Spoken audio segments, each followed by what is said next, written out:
Hello, welcome to Suite 301. I'm your host, Garrett Seamack, coming to you live from Pittsburgh, Pennsylvania. We're here to give you all the latest updates in the CollClubSports world. We're officially live on Facebook. You can now watch all of our broadcasts on the Suite 301 and Facebook pages. I'm here with my co-host, Sandy Sanderson. That's me. Hey, welcome. Remember, follow our Facebook groups and Twitter for the latest news and media. Also, subscribe to our YouTube channel, CollClubSports, for videos from around our leagues, and also watch previous episodes of Suite 301.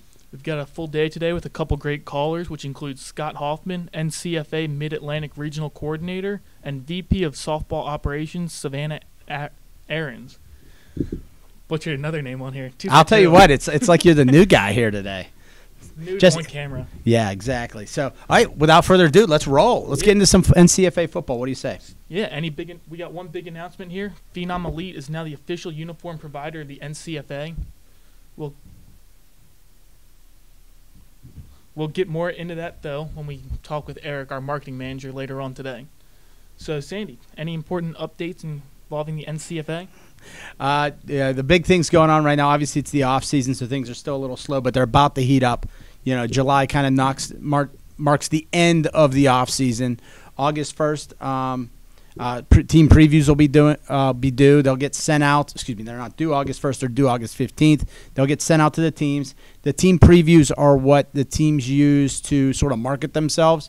Talk about, hey, what kind of talent we've got returning, what kind of new talent we got coming in, how we think we're going to improve upon what we did last year, things like that. It's kind of like a little hype tool to promote the team. You know, we'll use that. Our director of awards and recognition, Dave Mogensen, will compile that stuff, do some interviews, create some conference previews, get that released. He'll release a season pre All-American list that'll come out. So the big thing, August 1st, kind of like once we get to August, teams start getting back into practice mode. Team previews will come out. They'll be due the 15th, and then look for September 1st to be the release of the preseason polls, all the conference previews, hype, the preseason All-Americans, and I'm sure come the August episode of Suite 301, we'll bring back Gridiron Breakdown with Mogs. You know, we know that's a big fan favorite, so we'll start to get Dave back on set and give us his rundown and opinions of how the NCFA season's shaping up. Sounds good. Looking forward to it. So, first game coming up September 10th. Any big matchups you're looking forward to on the schedule? Or? Well, I mean, they're all big matchups, but the preseason, right out the gate, it's mostly non-conference games. You know, teams are and as it should be. You know, you watch NCAA football, very rarely do teams play meaningful games as their opener. Occasionally they do. It can make or break a season, but most of what we're going to see is teams playing non-conference games, easing into the schedule. Some teams might even have byes the first week or two because they're late getting, they return to school a little later than everyone else. So, we kind of get into the heart of the season early October, and that's when things really start to heat up with conference matchups. Looking forward to it. Sure, it's going to be a great season as always. We're going to have Scott Hoffman on here in a couple of minutes to talk more about the fall kickoff event. Yep, the fall kickoff, hosted, I believe this is Scott's third year in a row hosting it, and he'll be on shortly to talk more about that. Again, it's something we've put together to try to give teams the opportunity to meet in the middle and play teams from other conferences that they normally wouldn't get to match up at. Get several games going on in one day in one location so that they can, kind of compete and kick the season off. So, sounds like we got Scott now. Welcome, Scott. How you doing? Good. You're on with Garrett and Sandy on Suite 301. Good to be here. Scott, great to hear your voice again. It's been a while, buddy. Yeah, it has been. I haven't been up there since January, so yeah, it's been a little while. Yeah, well, that's what they call the off season, right? Time to kick back, relax. I'm sure you spent the entire last 6 months like in Hawaii relaxing, right? One could only hope, but college loans take precedence. Right. So. All right. Well, hey, good to have you back on.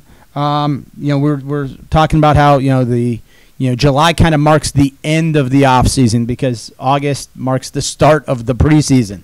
Teams coming back to campus, getting their practices in, getting their work in. We're going to get into the preseason polls, the gridiron breakdown with Moog segments. We're going to get, kind of get things ramped up back there in August. But we're excited to have you on now because, you're the tournament director for that fall kickoff. Yes, definitely excited. We're getting ready to host, I think, what will it be I think this is the 5th fall kickoff that the league is doing and the 4th that I'll be running. So definitely getting that event pretty well established with the league, and I'm excited for another year of it. That's great to hear. Do you have any interesting matchups lined up yet for the event, or still working on it? Yeah, we have a couple interesting matchups. The first one is George Mason playing the host team Pitt. This will actually be the second time they've played. They played in Virginia, Pitt's first ever season. So this will be Mason's first trip to play Pittsburgh in Pittsburgh. And Pitt's outgoing president, Allison Kornberg, actually played for George Mason, left Mason, transferred to Pitt, and started the Pitt Club football team. So that's, I find to be a very interesting backstory for that game. Absolutely. And then we have our other game, which features two teams that have never played in the kickoff before, Robert Morris and the Apprentice School. So not only will it be Apprentice's first ever time in the fall kickoff, but it'll be their first season in the NCFA. So it'll be very interesting to see what they bring to the table after, I believe, they've played nearly 100 years of football leading into this season, something around that. So it'll be interesting to see them playing against a team like Robert Morris, who doesn't often get to come this far east and play teams from the Mid-Atlantic.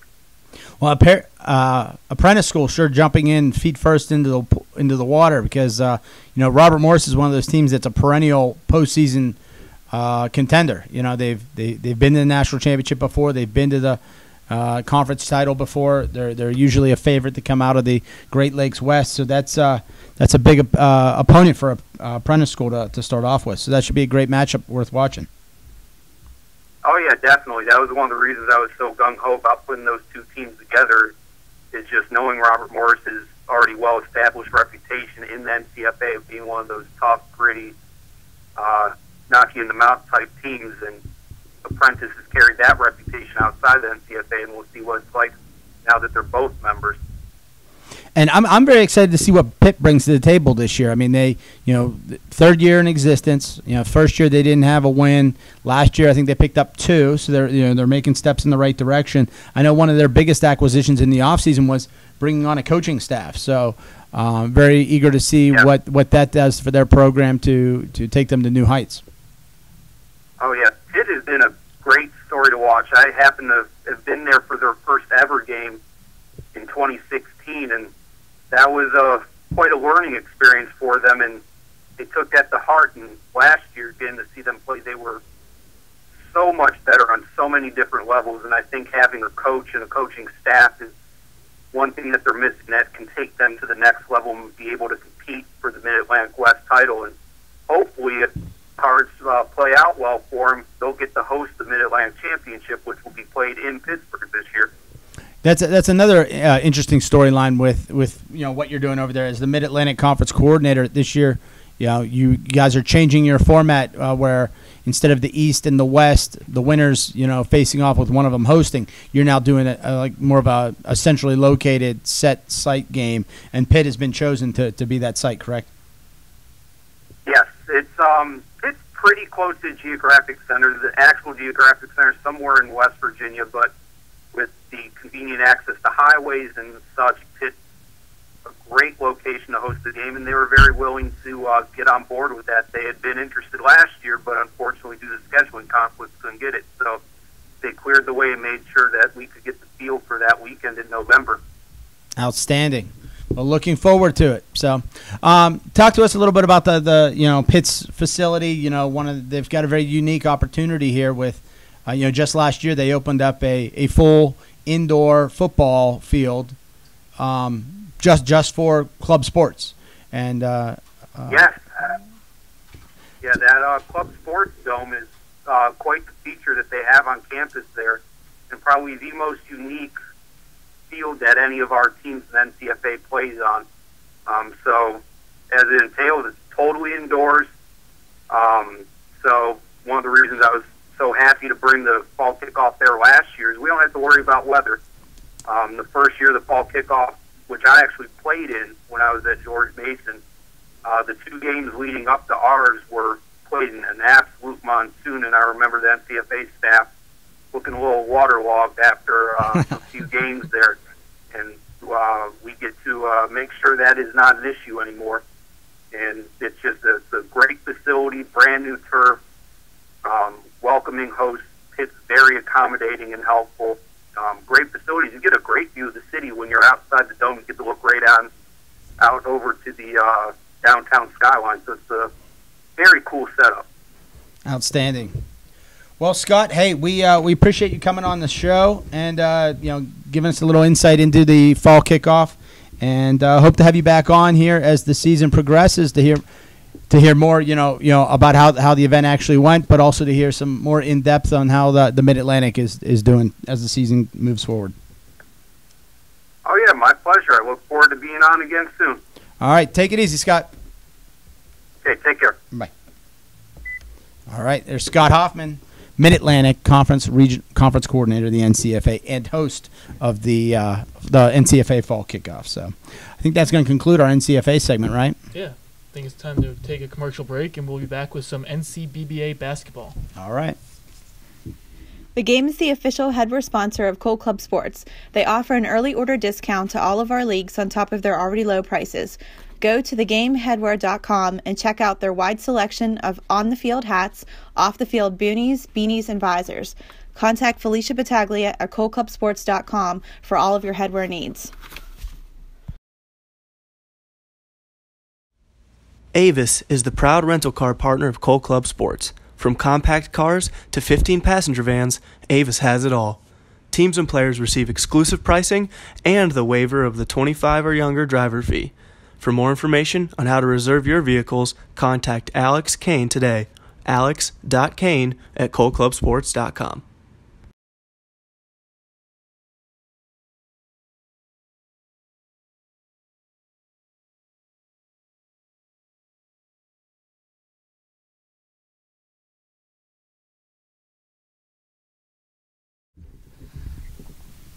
And we're back to talk some NCBBA basketball updates. We also have a newcomer on the set, Zach Ramirez, joining us for this segment. How's it going? Get to him in a little bit. Absolutely, Zach. We're gonna make you sit there awkwardly while we just talk. First day on the job, we got to get him cut his teeth. Got to break him in a little bit. All right. So Sandy, how's the NCBBA looking? All right, things are going great. Again, off season for basketball too, but we're also starting to ramp up. And glad to have Zach on board now. Zach's first day is today. It's true. So literally, he became an official employee like 5 hours ago. So glad to have him here and get him trained up and working on the NCBBA side of things. Right now, things we're going to be, that are coming down the pipeline.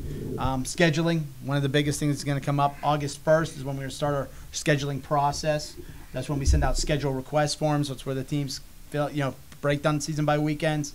Teams start letting us know, hey, these are weekends we can't play. These are weekends we want to be at home. These are the weekends we can travel, things like that.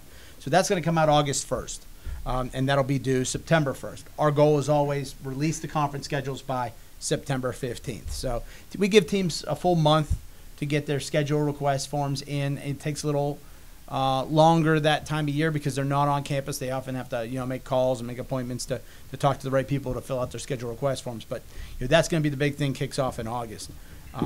So again, schedules goal released by September 15th. We're also adding some new teams. I got 3 verbal commitments on my plate right now. That I'm hoping by end of the day tomorrow we'll have these ones ready to announce. Union College up in Schenectady. New York, Stanford has verbally committed. I got some of their paperwork, just waiting on a payment. Chico State is verbally committed. And then we got a bunch of other teams that are, popping back up. They're kind of, I haven't been checking my emails since I left in May.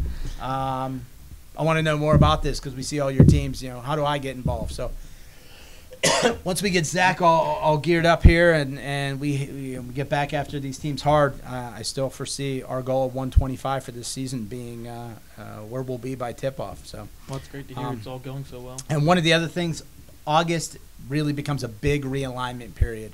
That's where we sit down as these teams are added in. People, have seen all the new teams we've added throughout the spring. You see New England is like saturated in teams.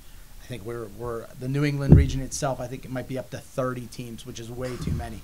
So we'll sit down, we'll bust out the maps, we'll get out the abacus, start calculating drive times from here to X to Y and so forth, and start realigning conferences. And even there's been so much growth in New England, that will have a chain, a domino effect throughout the East Coast, where what was 3 conferences will now become 4. Well, one of those conferences will leave New England, move into, let's say, the Mid-Atlantic.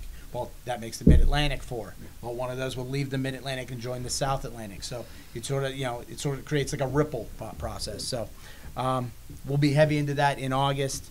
While teams are working on their schedule request forms, we'll be heavy working on realignment and getting that all set up throughout the league. So, and then should be a great season. I mean, we got, you guys are familiar with the. We had the rules committee meeting and the voting this past spring. We got a couple neat new rules in place that I think that'll enhance the league. The teams were up for the 18-man roster, so we're up from 15 to 18. See how that correlates to things. There's 2 sides to that. One is some teams view that as a means of, if we have guys that aren't as committed, they could still be on the team because they're not the roster spaces aren't quite as valuable. Other teams, it might mean they're going to superload their rosters. So now you're going to go up to, you're going to play a conference game against a team that's 3 deep at every position, if not 4. And it could really, at the end of a long weekend, that depth could give a team an advantage. So, provided there's talent in that depth. So we'll see how that plays out. And then one of the other biggest rule changes was this stop clock non-conference game rule. Previously, all games had to be played with the NCAA stop clock to be counted.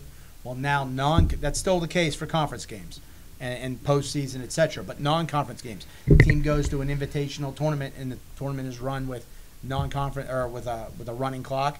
They can still count those games, those results in their stats, their overall standings, and so forth. So it should boost, the number of comparative games that are played. When you're looking at teams' rosters and statistics and records, you're going to see more matchups because they can count those games that were played maybe preseason with a running clock. So, well, that's great to hear, and it'll kind of balance out, help make the top 20 polls a lot easier. I think it will. It'll really allow more because teams are playing the games. Yeah. The difference now is we're going to be able to count them. We're going to be able to show them on our website and say, Team A played Team B at Team C's tournament, and somebody won it. People are going to be able to have that sort of quantitative A versus B analysis when they're filling out their ballots and so forth. So it should be very beneficial. And so that's but the biggest change this year is sitting to my left right here, Zach Ramirez. Let's get now you've sat there, you've sweat a little bit. Let's get your full introduction in here. Just to bring you folks at home up, Zach was an intern with us last year, served as the volunteer Southern Pacific Regional Director while attending Grand Canyon University, took his team to the playoffs. They won a conference title, couldn't win a regional title. Got the host regionals. That's true, yeah. Dropped regionals to Arizona State, so they're sitting on his Zach's sitting on his couch while Arizona State's and Sun Devils are off in South Bend, Indiana, and compete for a national championship. So, but guess what? You're going to get to see the national championship this year. It's true. From our side, though. Yeah. More fun side. Yeah. So he interned with us, did a fantastic job, and then we had an opening, and after our agents got together and tough negotiating, we were able to come to terms and get him on board out of free agency. So we had to wait, because he had a summer job already lined up. So we couldn't get him, May 1st, like most kids right out of college. So we had a summer job lined up, but once we were able to get him, we got him. And we're glad to have you here, so welcome. Glad to be here, yeah. Absolutely. Thanks for having me. So he'll be Assistant Director of Basketball Operations. He'll be working very closely with me on not just the SOPAC, but recruiting, daily operations of the league, processing rosters, processing schedules. He's going to be my right-hand man in all that realignment process, so forth. That's why I had him bring his own abacus all the way from California. And, we'll be, training him up. So, further down the line, he'll be kind of, taking on more and more of the basketball responsibilities. So it should be fun. So Definitely. Sounds great. But why don't you educate the viewers on who you are besides being a basketball player from Grand Canyon? Yeah, so I'm from Central California, born and raised, Fresno, Clovis, if you ever heard of it. Grew up there all my life. Went to Clovis High School, played basketball, volleyball, a little bit of football. Just always been a big sports person, loved being around the sports world and excited to get into the sports industry. Like Sandy said, 4 years at Grand Canyon University, majored in sports management, and yeah, excited to be here. Never been this far east, so this is new but exciting. He was texting me yesterday while he was moving into his new apartment. He's like, I'm taking a walk around the neighborhood just to get the lay of the land. I said, welcome to humidity. Yeah.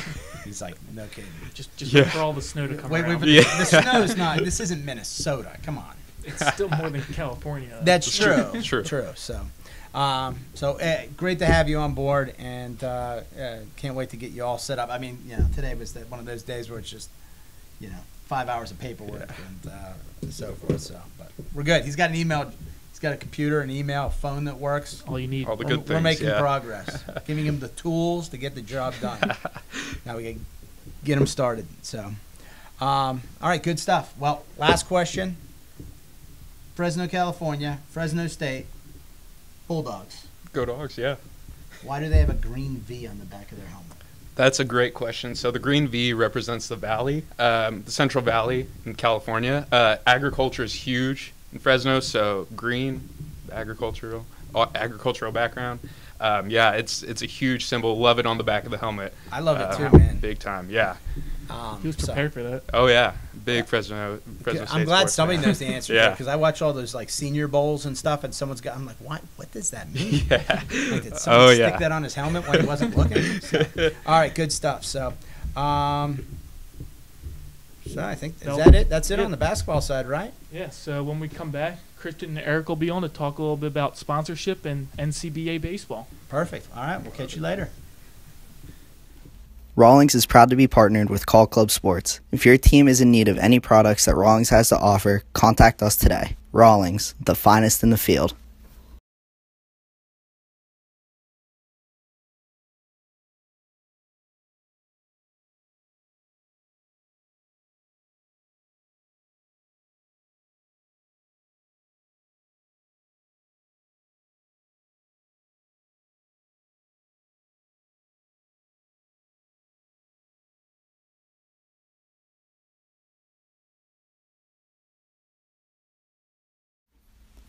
Wilson is proud to be partnered with CollClubSports. Whether it be footballs, basketballs, or baseball bats from Dee Marini and Louisville Slugger, Wilson has it all. If your team has any needs for Wilson products, contact us today.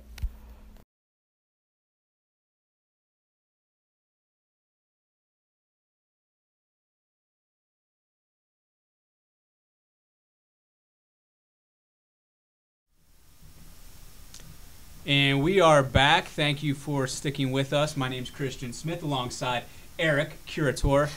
Hope all you are doing really well. We are going to get into some marketing talk. We're with the marketing guru right here of CollClubSports, but a lot of big things happened over the last week or so. Last month or so. We got a new football uniform sponsor. Yeah, a lot of new contracts. And a new, which I think is big news, maybe because I'm biased and on the baseball side of things, but a new baseball bat deal. So let's talk about first the football uniform deal. We got Phenom Elite, who was our glove sponsor. Correct. Yeah, it's exciting. They're the official glove sponsor of the NCFA. That happened some time ago. So I know they've been kicking butt on that. We've had some teams order from them. So they've been kind of gaining momentum. And then they approached us about their uniforms, and it just made sense. They give a good discount. I believe it's 15% off. So teams can save money, and they have a lot of customizable options that teams could take advantage of. NCFA logo comes on everything, so who do they? Kind of just makes sense. Who's if they want to get some uniform, football team wants to get a uniform, what do they do to Yeah, they contact Nathan Dorton at phenomelite.com. He's the CEO and president. He started the company, former App State player. Played on the team a couple of years before they beat Michigan. So or that was my after, question. excuse me. He wasn't on the team. That was kind of my first question to him. So, but yeah, he's excited to be partnered with us for the gloves, for the uniforms. They do our NCBBA uniforms as well. So, I mean, they have a lot going for them. So it's exciting. Cool. Now let's talk about, which I think like we got two examples here. This looks like a wood bat to me, but it ain't. It's not. Yeah. Huh? It's a good thing you demoed that so that people could know. Let's talk about Marucci. Yeah, it's the new exciting baseball news. bat of the We've NCAA. been with Wilson for quite some time. Yep. DeMarini, Louisville Slugger, and we made the changes to Marucci this year. It's exciting news. I know a lot of people have been asking questions about, why, what do they have to offer. Obviously, the pricing, the bats that they can offer, it will always play into a factor. But just the enthusiasm they brought to us about the things they can do to help our league, help grow the league, the benefits they offer our teams was kind of the deal breaker for us. Well, it's not like a unknown bat. It's a well-known bat in the baseball industry. No, for those who aren't familiar with Marucci, they hold the biggest market share of the wood bats in Major League Baseball. It's over 33%. So a lot of the guys in the Derby last night, Bryce Harper was swinging one. A lot of the custom stuff. Marucci's, they're big in the MLB. So yeah, they're beautiful bats. I know, and teams will get two bats. Yep, the Cat 8 and the Cat 8 Connect. Okay. One's Which a these one-piece. No, this is right here. This is a Cat 7. So this is a one-piece. The Cat 8 is also a one-piece too. It's just a more updated model of it. And then the Cat 8 Connect is a two-piece. Okay. Very similar. So each NCBA team will get this with their dues. The surveys, the Survey Monkeys will go out. The equipment forms later this month, early August. So you guys can go about giving us your addresses, your sizes, and stuff like that. So well, we that's can get exciting. you used to them. Yeah, that's exciting. It's been a good PR move so far. A lot of teams are excited about it. We've gotten a lot of good feedback. We have a good store that they're offering additional pricing that teams are eating up already. So. Yeah, I noticed a lot of additional bat sales already right out of the gate. And yeah. If teams do want to order additional bats, that's available. There's a store. An email went out, I think, a couple days ago or something like that. This past Thursday. So if you want to get an additional bat, there's incredible prices. Check out the store. A lot of bats have already been sold, which is great. But, yeah, we're really excited about it. I know you and Sandy did a lot of your homework. Yep. Just trying to find what the best decision was for the teams. And Marucci is Marucci. Is if anybody has any new good bat. names for the home run derby, send it our way. So. Marucci. Nothing. All right. Yep. We'll come back to that. Also, we signed a couple extensions as well. The Rawlings baseball and uniform deal. Uniform and apparel, actually. So those are two existing deals. Sorry. Yeah, You're two right. existing deals. We kind of just carried them over. That's just due to the success we've had with them.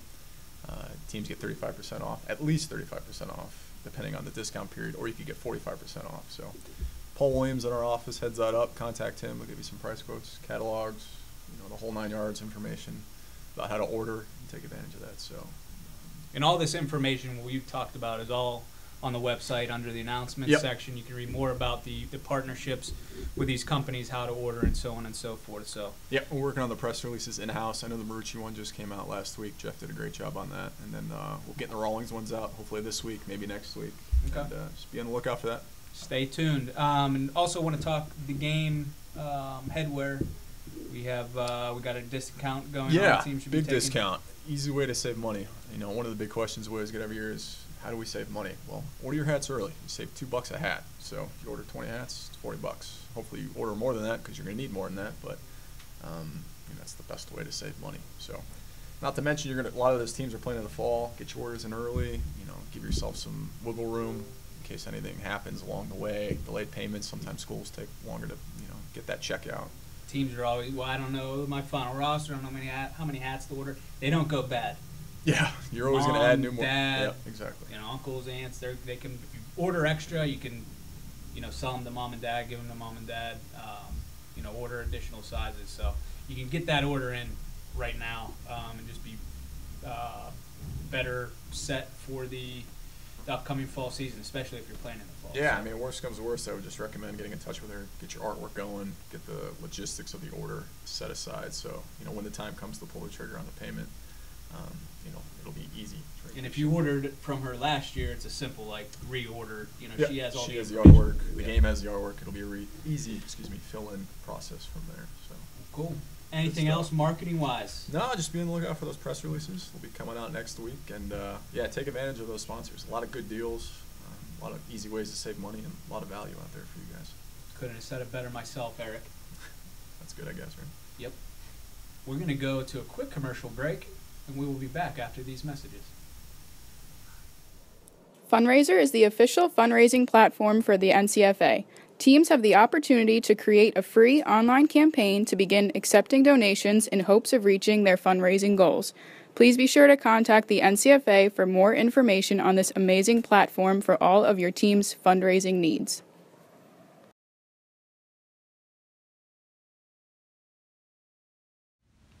Motel 6 is the proud lodging partner of CollClubSports. All teams, players, and fans receive 10% off the best available nightly rate. For more information on how to book your rooms, contact Alex Kane today. alex.kane@CollClubSports.com.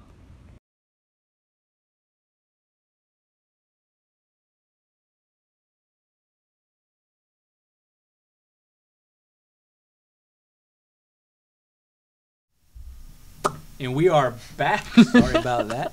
We are back. Welcoming Garrett back to the set. It's good to be back. Reason we have all three of us up here is because we're going to be talking baseball. It's crazy to think, it feels like the World Series is just that. They did just end not too long ago, and we are in full swing getting ready for the 2018-19 season. So I want to first start with Division III. Garrett, I hope everybody knows, is the new head of Division III baseball operations. He's going to do a great job with it. We're expecting a lot of big things at the D3 level for Garrett. But let's start there. Just talk to us about any new updates we need to get out there, some new teams that have joined. Realignment we're really into. We had a meeting earlier today about realignment. Just talk about the overall D3, what's going on, what teams need to know. Yeah, so right now D3, it's really just finalizing the LPAs. We're finishing up with the realignment as we're getting the last couple teams trickle in. We also have a couple new teams. Millersville University just got confirmation from them that they're just sent their check-in, so they'll officially be in the D3 in the District 1 South area. Baby. So, yeah, they'll be fitting in nicely in that Pennsylvania area. Then I have two verbal commits from other schools up in Hobart College and Georgia College that they'll be joining the league once they kind of start talking with their guys, putting together the money and paperwork to join the league. So that'll be great.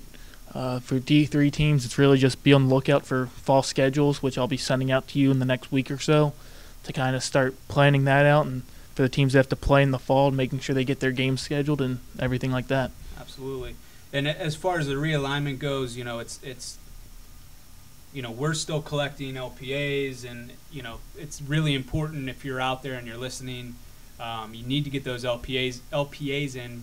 You might not be playing official NCBA games till February, but we need to realign things. We need to know you're going to be a part of it. So make sure to get your paperwork in ASAP, but we are doing those realignments right now. And with Division III, it's kind of a trickle-down, working really with Division II and, getting some of the teams that, need to develop more from D2 into D3. And, we've already moved some D3 teams up. I don't think 100% officially, but we have moved some, Adrian College, who won the D3 World Series, they moved up to D2. New Hampshire, who was a World Series finalist as well. They run up. Yeah, went undefeated the whole regular season. Only losses were to Adrian. And then Newman as well got moved up. As well. So, those types of things are happening. So just be on the lookout for, be checking your emails regularly, because there is a lot of information going out. I know you guys are on summer break.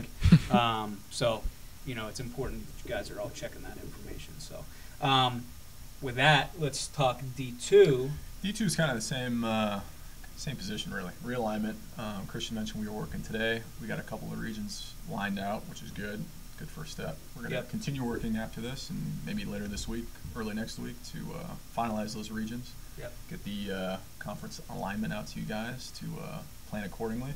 And then from there, it's just being on the lookout for schedule request forms. We're going to start gathering those no matter what, just to get that information from you guys, and then the schedules will come from there. So, Yeah, we're going to be in the season before you know it. So it's just about gathering that information, the schedule request forms. The surveys will be out, Survey Monkeys for your bats and your baseballs, your equipment. So just be on the lookout. Emails are going to start coming pretty quickly here. Absolutely. So D1, what do you got? D1. D1. Same-ish. Same-ish, but we're a little more set. D1, year to year, it's a lot less realignment. It's consistent. Yeah. Really only, placing teams that maybe auto-qualify to move up from D2 into D1, and, obviously taking teams that, relegate to meet that auto-relegation down to D2. So as far as Division 1 realignment goes, I'd say we're about 95% there. We did make some moves. I think Houston Community College officially joined the Gulf Coast East, I want to say. I should have wrote them down. San Diego State, San Jose State both joined the Southern Pacific region. Who else am I missing? St. Joe's. St. Joe's joined the North Atlantic region. Tennessee. Longwood, Mid-Atlantic. Tennessee is in the South Atlantic. So those moves have already been made. They're official. They're online. Obviously teams moved out of those areas to give them room to move in. So make sure to check the websites. The teams that need to know were informed about those moves. I have a couple other. South Dakota State is taking Minnesota State Moorhead's spot in the Mid-Atlantic, or excuse me, the Mid-American North, which we'll be announcing to all the U teams later, probably after this meeting. So, like I said, NCBA D1 realignment-wise is 95% there. Paperwork's almost all collected, so it's really just down to D2 and D3 getting that all figured out. But I would say by the end of the month, we'll be in pretty good shape as far as what D1 looks like, D2 looks like, and D3 looks like. So I keep mentioning it, but it's extremely important. I know I just sent out a ton of important information. The Marucci bat deal was one of them. Fall tournament stuff's going on. I think we might talk about that at some point, but a lot of fall tournament information is going out. And I actually, D1, just because I'm leaving the country tomorrow, I sent out the schedule request forms, which, Garrett has. He'll be sending to the Mid-Atlantic North teams, just for the fall teams, the teams that play in the fall. I sent that out. So if you're in the Great Lakes, if you're in the North Atlantic, or in the Mid-Atlantic North or the Mid-America North, you need to be on the lookout for the schedule request forms, because those just went out and they're due in about 2 weeks. So make sure you're checking your email. Make sure you're, if you're having any questions, reach out to us. That's what we're here for. So lots of things going on, even though it's summer break. Tons of stuff is going on. So it's important to.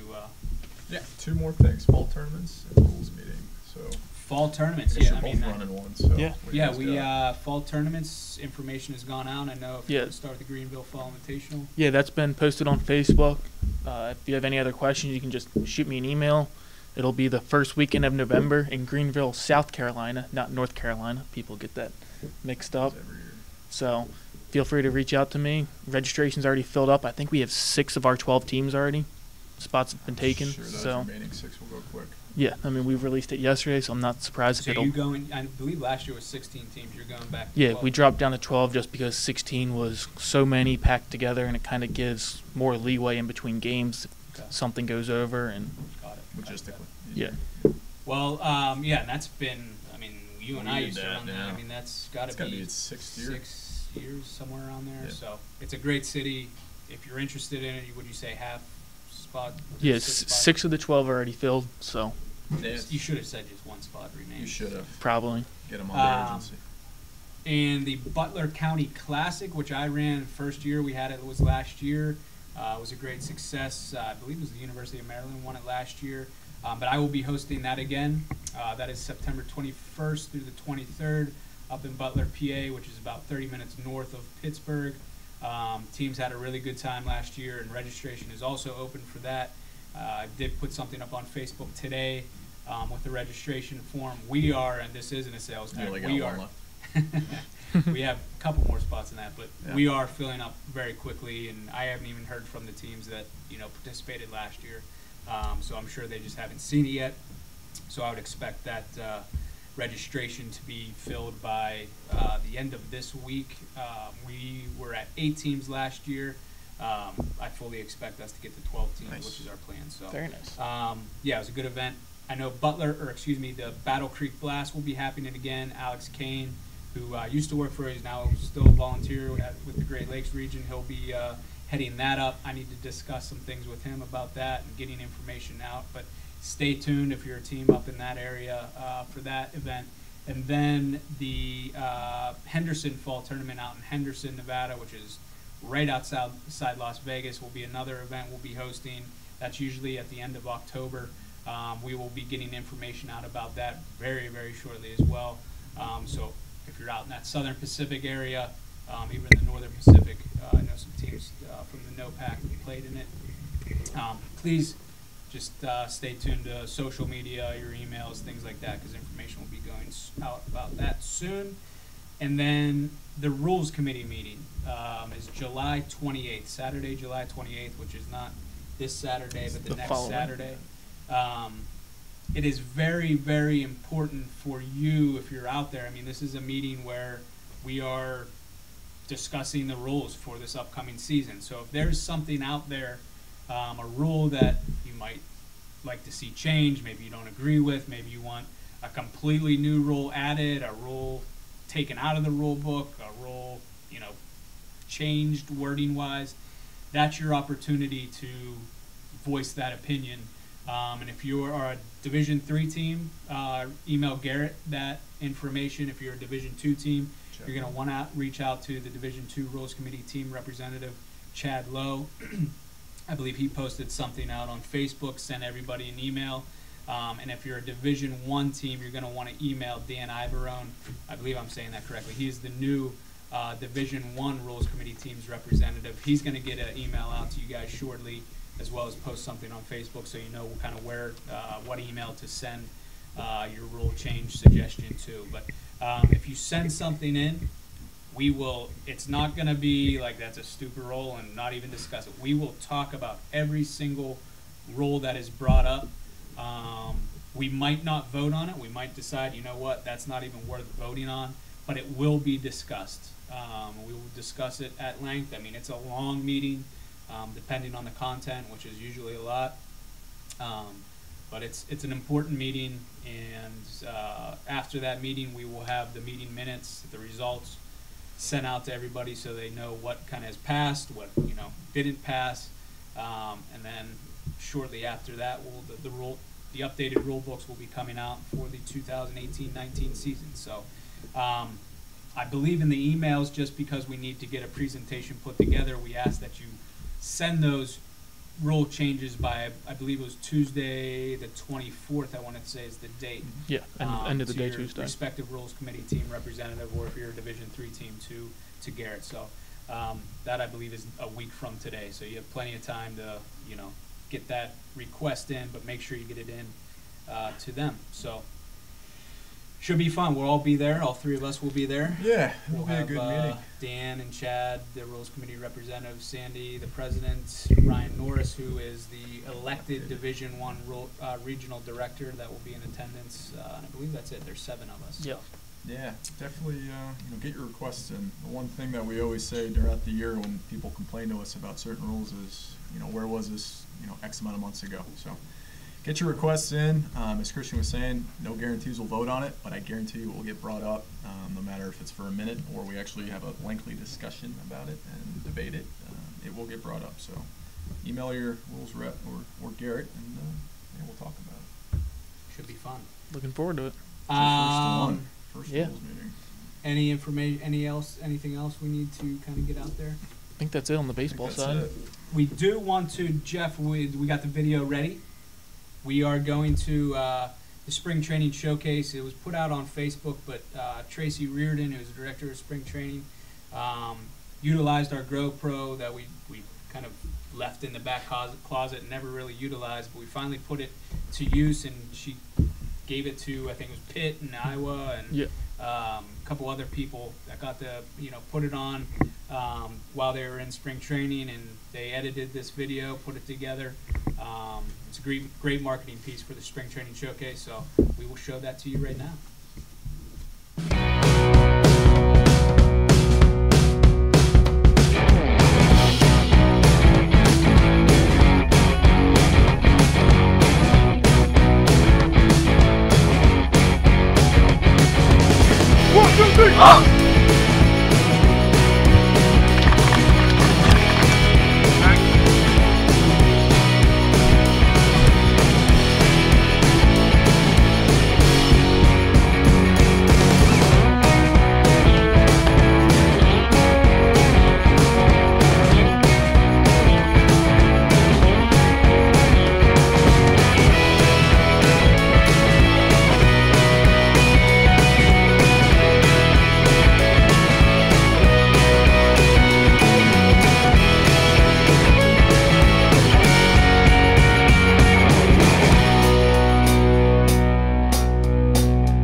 Of the show, and we got Savannah Aarons on the line to talk NCSA softball. So let's get right into it. Savannah, let's talk about fall tournaments. We talked about some fall tournaments on the baseball side, but I know we got some fall tournaments on the softball side as well.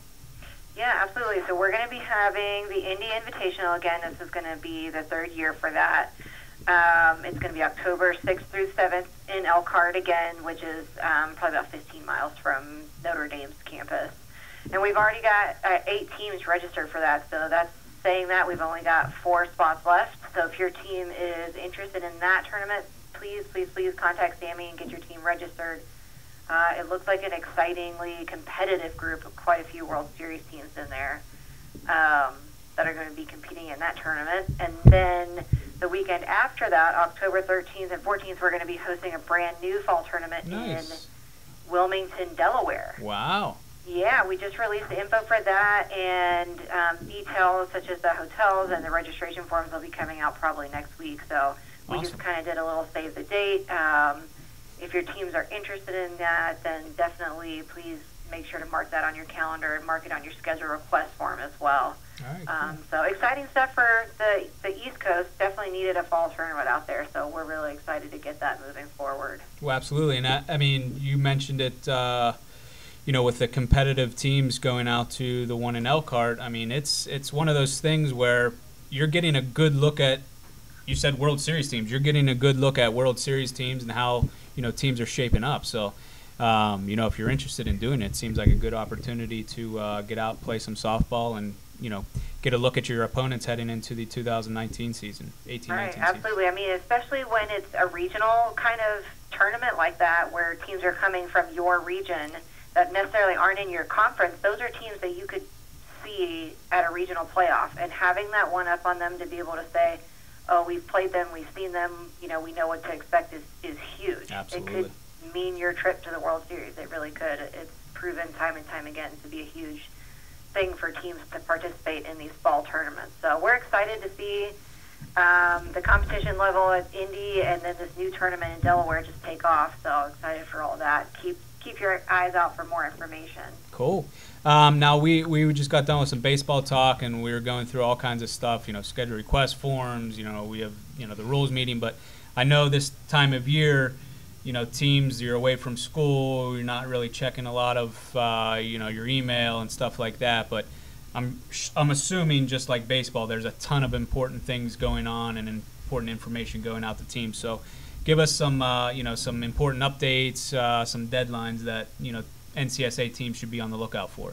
Right, absolutely. Well, with softball, 90% of our teams are starting play in, 2 months. Yep. 2 months from now. It's crazy. So definitely. Tomorrow is the last day to get your regional date preferences to your regional director. Once we have it's looking like it's going to be, because Easter falls in late April this year, so it's looking like the regional playoffs are going to be April 26th through the 28th. The majority of teams that have responded so far have said overwhelmingly that's the weekend. Okay. That we're going to have regional playoffs, and that means schedule request forms will go out within the next week. So the next 7 days, keep an eye out for your schedule request form.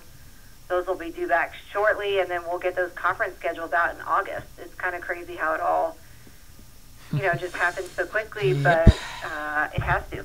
Yep, absolutely. So be on the lookout for all those things because they're extremely important. Very important. Let's talk rules. Is the new rule book out yet? Just waiting on approval from the big dog, Okay. Mr. Sandy Sanderson. We have it's ready to go. We just need approval.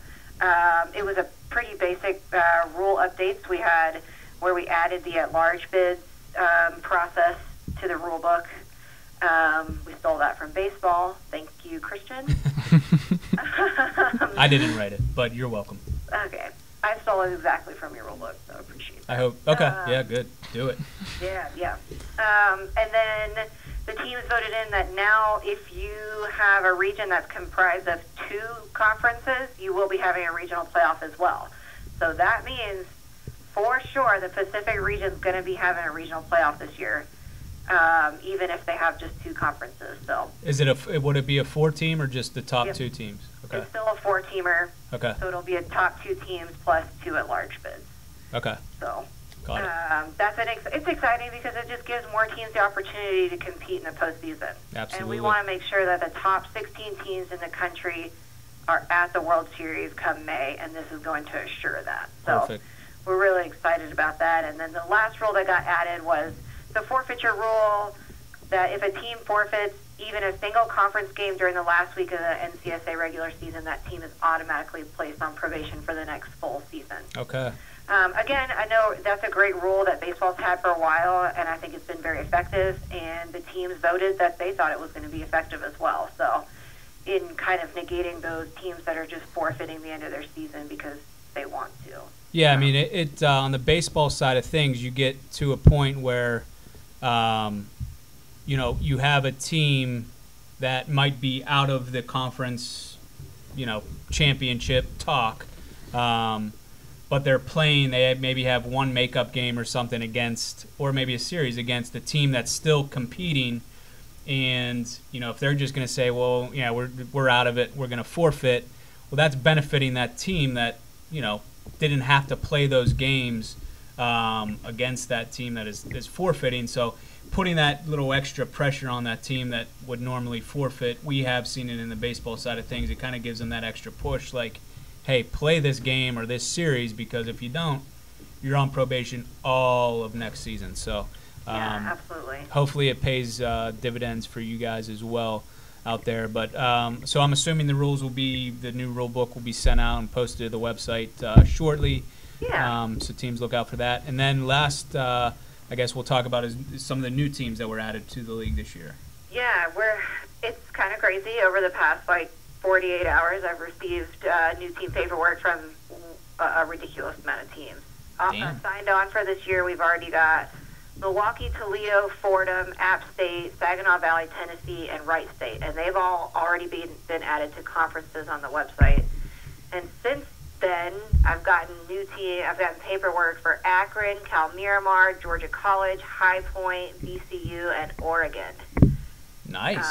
Garrett, you got some work to do. Yeah, I got competition. It's kind of crazy. She's kicking your butt. I mean, it all happens quickly because people wait till the last minute, right before the season starts, which is what's happening. The season's about to start, and these teams are taking advantage and wanting to get in, and we're excited to have them.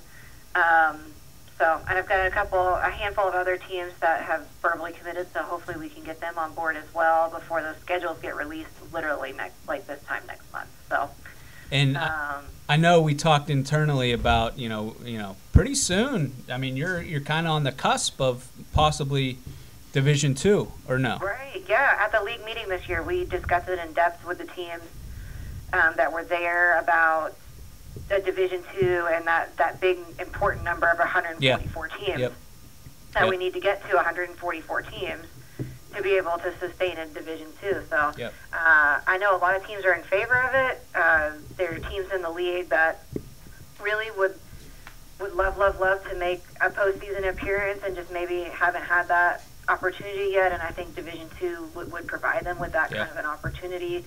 It will be great. We just need to keep adding these new teams, and we also need to help pick up our struggling team. You know, of course, them dropping out of the league doesn't help us at all. Yeah, it doesn't help us get to that 144 to make the league a better experience for everybody. So we talked about positives and negatives of that, and how in the first year, if and when we do go to a D2, what that's going to look like. So cool. Luckily, you guys have already done it, so I can just use your guys' mistakes. We've made plenty of them. Yeah. So yeah, that's that was just that's cool that we're in the next few years that's going to be something we're going to be looking into. So that's just a testament of the growth of the league and your great work. So anything else softball related that we need to get out to the teams, or is that about it? I don't think so. Just teams keep an eye out for all that stuff. Exciting news about Marucci. I'm excited about that. Yeah, that's cool.